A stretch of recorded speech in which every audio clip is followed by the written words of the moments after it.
there were stories coming out from Tampa that there could be a reunion with Tom Brady and Antonio Brown.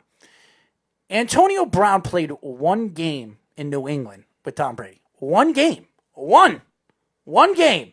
And they're talking about a reunion. I understand Julian Edelman. If there were stories coming out that they were going to drop him and he was going to go to Tampa, I understand that story. This story makes absolutely no sense. And the fact that anybody would think that Bruce Arians would bring Antonio Brown to that team where his team right now is young, talented, right, and they don't need Antonio Brown, as far as I'm concerned, as a wide receiver, why would he bring him in? I mean, this story is ridiculous. And the fact that people even thought that was going to happen is just absolutely ridiculous. And plus, even if he's not going to be overly pricey, he's still going to be pricey where they're better off spending that money in other areas, getting offensive line help, getting secondary help, getting a running back. Go after Melvin Gordon. Why not? Well, that's going to be an interesting thing right now because Melvin Gordon still has a lot of tracks left. Mm-hmm. And to me, he's got more left than Todd Gurley. Gurley has not looked good in the last couple of years. And as far as I'm concerned, running backs have a lifespan of 7 to 8 years. And Todd Gurley has been in the league for about 5 years. And I think he's done. I really do. I don't think he's fully done. I still think he can give you a good 900,000-yard season if he's put in the right offense. But he was in Sean McVay's offense, a very offensive game. And yes, it's a throwing pattern game, the way he likes to air the ball out. But the first year McVay took over the team, he was running all over the place, Todd Gurley. Mm-hmm. And then all of a sudden, with the injuries that he fights and really all the off the field, and I'm not talking about off the field stuff like Antonio Brown, but off the field stuff, the guy can't stay healthy. He just, every time, he didn't get hurt on the field. There was a couple injuries. Those arthritic knees, right? Yeah. He was getting hurt off the field. So I think Todd Gurley, if anything, I would say Tampa looking at Todd Gurley because I think Bruce Arians' offense is run through a power back. But that's another problem with a bad offensive line, though. But he's a power back. Melvin Gordon's more like a I wouldn't say he's a pure power back, though. He's a well-rounded running back. I think he's more of a power back. I really do. I mean, now with his knees and everything that's going on with his knees, I think he's going to be a power back. I don't think he's going to be able to do the things that he does on the outside of the field, unless he's going to drop a lot of weight. And this is a big running back. Melvin Gordon is a lot smaller than him. Okay. But I also Todd Gurley's a big man. I also think, too, obviously, one, with the injury risk, and two, with the tackles being iffy, Melvin Gordon has, throughout his career, played behind more bad offensive lines than Todd Gurley has. Todd Gurley played behind one last year in the limited times that he did play, but Melvin Gordon seems like pretty much he's played behind a bad offensive line his whole career, and he's better at creating his own runs, where I think that would help him a lot more. Gurley is probably a better receiving back, which helps in Arians' case, which is a pass-happy offense. But again, for similar amounts of money, I think Gordon's just better all around. It's not like Melvin Gordon's a bad pass-catching back. He just never has gotten the reps as much. Broncos release Mr. Flacco. And here's the thing. I think Flacco still has enough tread on him where he could be a backup quarterback in this league. I really do. Go back to the Ravens. No, I really would like to see the Jets bring him in. You have Joe Douglas there. He was a part of the organization when they drafted Joe Flacco. Flacco won a Super Bowl MVP. He was a Super Bowl champion. I think he'd be great to be in the corner of Sam Darnold and work with Sam Darnold and be behind Sam Darnold as a backup quarterback. That's where I think Joe Flacco would fit with the Jets. One of these organizations that had either a GM that worked for the Baltimore Ravens or an organization that has Raven executives a part of the organization, because I think Joe Flacco still has a little bit to give to some of these young quarterbacks. And even though last year there were stories coming out of Broncos camp that he wasn't helping, what's his name again? The young quarterback that they brought in, Locke. Mm-hmm. They were not helping Locke. He wasn't helping Locke. I think that Flacco going to the New York Jets with Sam Darnold, I think that would be a very good help for someone like Sam. And he's a good backup quarterback because Sam, let's be honest, he can't stay healthy. We have to see if Sam could do it in a 17-game season now. So, which is a significant amount. Adding another game is like adding 2 more games to the NFL in my eyes, especially to their legs, their arms, and their bodies. So I'm interested to see. And I don't know how this CBA came out. Did anything come out with as far as preseason? Are they going to cut? Yeah, they're cutting one preseason game. Well, that's not much. I mean, you're still going to have 3 preseason games, and I don't know. I like the CBA rule because I'm going to see more football. But for a player, if I was an NFL player, I would not like the CBA rule, and I don't feel like I'm making enough money in the first 2 or 3 years to really accept this, because it's going to take till 2022, 2023 for it to feed where an average player is going to make $1 million a year. So I think that with all these acquisitions and some of these free agents that are out there, these older free agents, you have to look, are they capable of staying in the NFL and competing? Tom Brady is a freak of nature. He's just a freak of nature. His training, his ability to stay on the field is absolutely ridiculous. Is this going to be the same Tom Brady we've seen? We've said this over and over again. I do not think it's going to be the same Tom Brady. And anybody that thinks it is, obviously you haven't watched Tom Brady for the last 2 years. He has not been the same quarterback. So, and this is a different offense. This is right. This is why I've argued this. Who's better, Peyton Manning or Tom Brady? I've argued this over and over again because Tom Brady's been under the same offense for 20 years. Same coach, same offense, same everything. Yeah, different players, but it's the same offense he knew. Now he's going to Bruce Arians.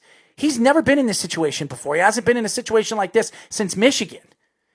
I think he's going to be put in a situation where, who knows, he could be good. It could take him a couple of games, 6, 7 games to figure things out on who his weapons are or what his weapons are capable of doing. Yeah, they're a little different in terms of the weapons than what they've had in New England, because the Patriots usually don't prioritize bigger-bodied receivers, which is what Mike Evans is, and Chris Godwin to an extent too is pretty big for he's fast, and then he's bigger as well. So it's a little different in that sense, but it's also more talented receivers. Probably besides Randy Moss, more talented receivers for being that young than he's ever had too. So it'll be different in that sense, different types. But the tight ends are going to be similar. He's always prioritized his tight ends. O.J. Howard and Cameron Brate are both good there. And again, if Arians didn't think he would fit, I don't think they would have signed him in the first place. So I think he trusts his own coaching ability at this point for the 2 years. It's a 2-year contract to be able to do something like that. If he didn't trust $30 million. If he didn't trust that, I don't think Jason Licht would have gone after him. So I think Arians definitely had influence into that. Well, I also think it's Tom Brady, and he thinks that Tom Brady could be put in any single offense and it'll work. But the Tampa was never on anyone's radar until only recently. Well, because of the weapons he has. Tom Brady had the Chargers. I think the Vegas Raiders actually stepped away from the talks because there were stories coming out from Raider camp, I think a couple of weeks ago, that John Gruden is going to keep Derek Carr. Which I was very surprised because I was hearing stories after the season that he wasn't. But I guess he sat down with Derek Carr and they fixed things up because he decided to stick with Derek Carr, which I think is the right thing to do. Derek Carr is in the prime of his career. To bring in a veteran quarterback that's 43 years old, you have to expect to win now. And I still think they're at least 2 years away from being a championship competitive team. But I love what John Gruden did last year. I really do.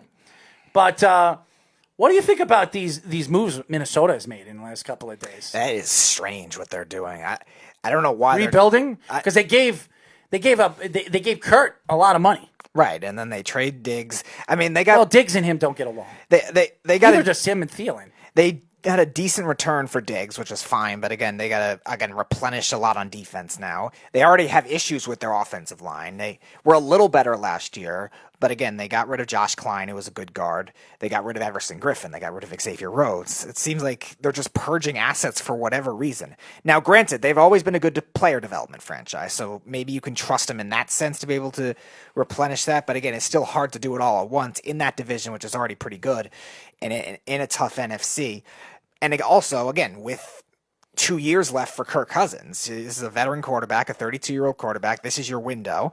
Why are you trying to purge assets now? It doesn't make any sense to me. Well, I do believe the reason why they gave Kirk Cousins that extension because of the 49ers. I think the 49ers, if they weren't going to get him in a trade, they were going to wait until the offseason next year, and they were going to bring Kirk Cousins in. And who knows, maybe they trade Jimmy Garoppolo or send Jimmy Garoppolo another place. So I'm very surprised that Kirk Cousins got that much money and a 2-year extension after giving him $80-something million, and that was all guaranteed money. So It made no sense. But Kirk Cousins, the last 2 years in Minnesota, say what you want, statistics show that he's had a very good 2 years with the Minnesota Vikings. Right, which makes it less reasonable to cut other players because of it.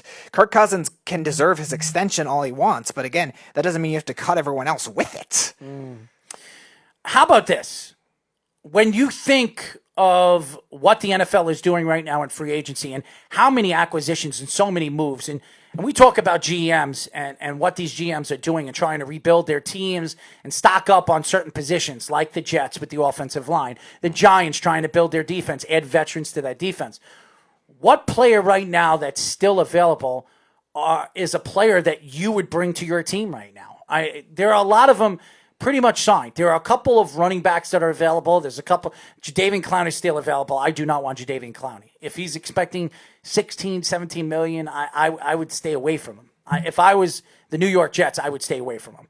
But what guy that is available right now in free agency that is a big name that you could say that would, if he goes to that team, is he going to make a big difference to that team? That's the question. Yeah, it's an interesting question because a lot of them are going to be pass rushers at this point.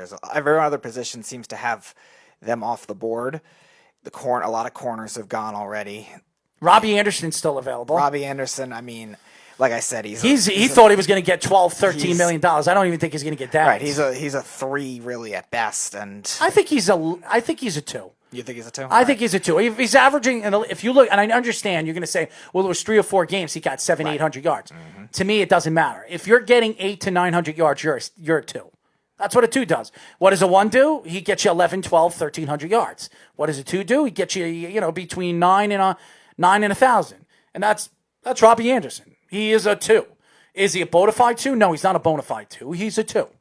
Is he a great 2? No, he's not. But he's available, and I'm surprised that Oakland didn't go after him. I wouldn't be so surprised if, and I think when you look at the big picture, I could see the Bucs going after Robbie Anderson. Why not? They need a deep threat guy. They have 2 guys that are big and strong. I don't think they need a deep threat guy, though. Now, he would fit in what Arians likes to do because Arians has done well with smaller, faster receivers. You won't receivers, have to pay him a lot of money, especially if he goes to play with Tom Brady. I think they're better off spending that money in other areas. Stay away from wide receivers. If you want to draft the gem maybe in the 4th or 5th round, because Arians did that in the past with Arizona. He found some good gems late in the draft. If you want to do that, okay. How about Kenyon Drake? I think you're he franchised. He's franchised. Oh, they franchised him? Mm-hmm. I'm very surprised they franchised Kenyon. He played really well with Arizona. He Makes did. Sense. He did, but they added Hopkins, and Hopkins is going to see the ball a lot with Kyler Murray. Mm-hmm. And I'm very surprised you haven't seen them make any acquisitions for the offensive line. They have one of the worst offensive lines in football, and I understand you think you're going to stock up in the draft. You gave up a lot of draft picks for Kyler Murray to move up to Kyler Murray. Right, so you're essentially going to have to rely on definitely drafting a tackle now because now you don't need a... Where are they drafting? They're number 8. Now they don't need a receiver. Every mock draft previously linked him to a receiver. I didn't know why.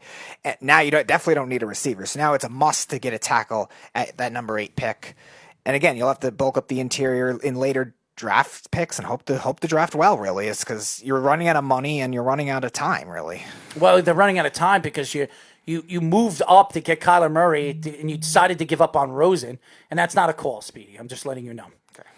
But to me, when you look at the big picture right now, the team that really got better and they didn't have to make that many moves is the Ravens.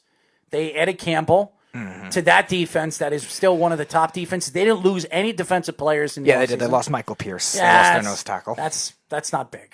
Yeah, it is. He's a good run stopper. He's a good run stopper, and they added Campbell, and they can with the players that they have on the bench. You look at run stoppers. To me, you can add anybody to clog up the middle.